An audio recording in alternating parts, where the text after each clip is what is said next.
Me Before You, the screen adaptation of JoJo Moyes' best-selling novel starring Sam Claflin and Emilia Clarke, is so clearly marketed as a romantic weepfest that the screening swag they handed us going in was a box of Kleenex branded with the poster of their gorgeous faces on it.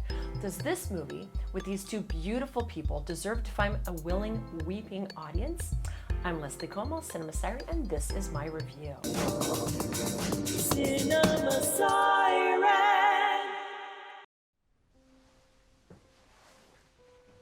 Tell me something. About what?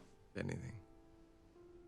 Well, when I was little, my mum got me a pair of glittery wellies, and I refused to take them off. I wore them in bed, in the bath, all summer long. My favourite outfit was the glittery boots and my bumblebee tights. Bumblebee tights. Black and yellow stripes. Oh dear God. I really liked having stripy legs. So what happened to these gorgeous wellies and stripy tights? I outgrew them.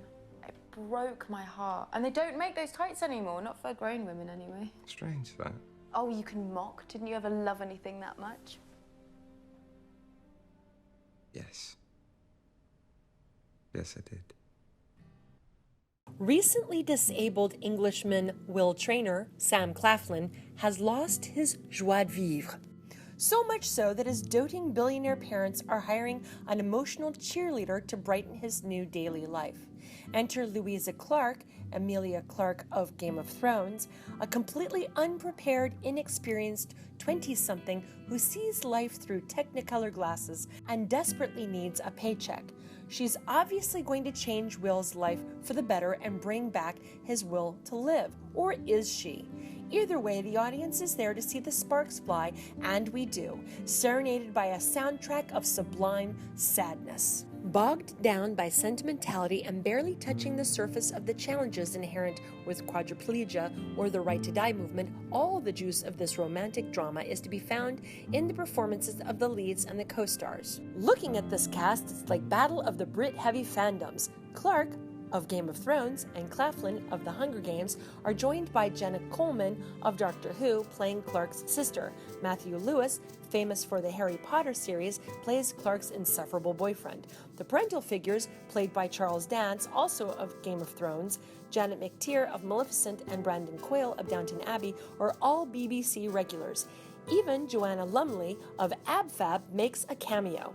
For fans of British film and TV actors, this Weepfest is an all-star smorgasbord, and they all work overtime to create magnetism, pathos, and meaning between characters. That's what saves Me Before You. As Louisa Clarke, Clarke is like a one-woman argument against Botox, who has more expressions in her eyebrows than most have in all their 43 facial muscles. She has such luminosity that even her pervasive smiles are not off-putting or cloying. They add to her character's appeal, making believable her turning Claflin's ultra-rich, ultra-handsome grumpus Will Traynor from inconsolable to smitten in such short order. Clarke's character has quirky, delightful outfits that telegraph her optimistic nature, yet they belie the fact that she has to work for her family to keep food on the table. Are those shoes she's wearing irregular choice? If so, each pair carries a price tag fashion-forward viewers will recognize as unattainably hefty. Claflin has an even tougher job finding a believable arc amidst the fluffy verbal exchanges and a story sorely lacking substantive representation of his hopelessness. As to that, Will, being a newly paralyzed man who has absolutely every financial resource, suggests no one with that disability could possibly find their way to a life worth living. Through sheer force of charm alone, Claflin puts the audience into his moneyed and manicured corner to wish him whatever happiness he and his chipper miss can muster. It's not like the history of invalid love stories is rife with lurid details or the minutiae about their ailments.